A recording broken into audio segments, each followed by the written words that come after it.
안녕하세요. 오늘은 끌어당김의 법칙을 오랫동안 해오고 있는데 전혀 원하는 것이 이루어지지 않는 사람들에 대해서 이야기를 해볼까 합니다. 구독과 좋아요 부탁드려요. 감사합니다.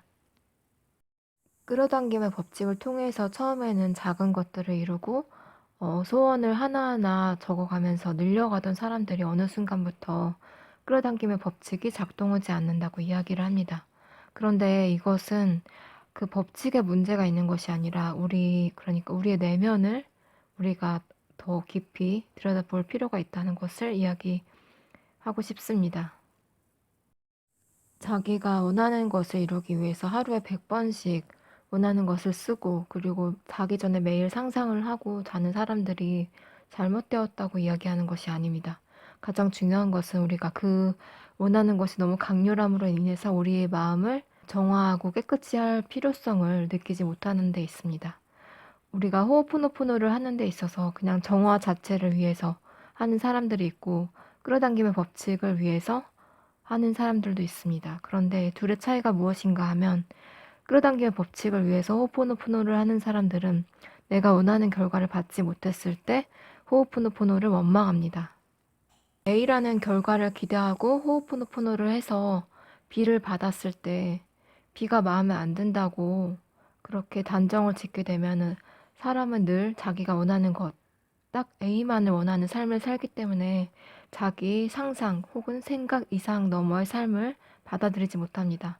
그리고 이 받아들이지 못하는 자세는 삶에서 저항을 만들어내기 때문에 감정적으로 불편함을 만들어냅니다. 이 감정적 불편함이 스트레스가 되기도 하고 길게 보면은 내가 원하는 삶을 살고 있지 못하는 아주 커다란 불만을 갖게 됩니다. 호노포노를 하면서 우리가 여러 가지 신기한 경험을 하고 우리가 생각했던 결과 이상의 결과가 나왔을 때는 좋아하기도 하지만 부정적이라고 느껴지는 상황과 맞닥뜨릴 때는 좌절하기도 합니다. 그런데 그런 상황 자체가 우리에게 주는 것 또한 우리는 받아들일 수 있어야 합니다.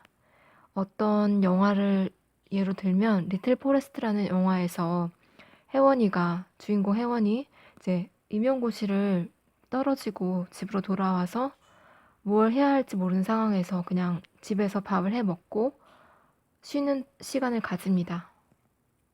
남들이 보기에는 그냥 시간 낭비를 하고 있는 것처럼 보일 수 있지만 혜원이에게는 그 시간을 통해서 자기가 앞으로 어떻게 살아야 할지에 대한 진로를 탐색하는 시기가 되고 미래에 대해서 꼭 필요한 시간인 것이죠. 그래서 우리가 지금 어떤 상황에 있다 하더라도 그 상황이 우리에게는 어떻게 보면 꼭 필요하기 때문에 나타난 것입니다. 지금 내가 시험에 떨어졌다고 해서 취직이 안 된다고 해서 그것을 지금 상태로 영원할 것이다라고 생각하지 마시고 호호포노포노를 계속해 나가시기를 추천합니다.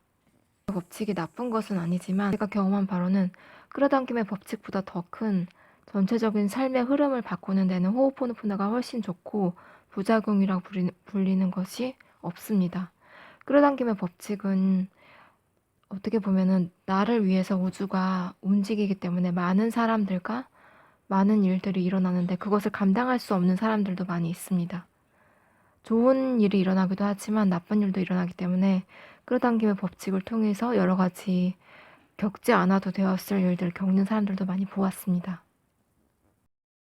항상 지금에 집중하면서 운이 비리와 함께 정화를 해 나간다면 내가 마음속에 담고 있는 부정적인 기억들 그리고 이런 삶이 좋은 삶이다라는 나의 긍정적인 의미이지만 나에게 또 다른 집착을 줄 수 있는 기억마저 정화할 수 있을 때 우리는 영감을 받을 수 있는 상태가 됩니다.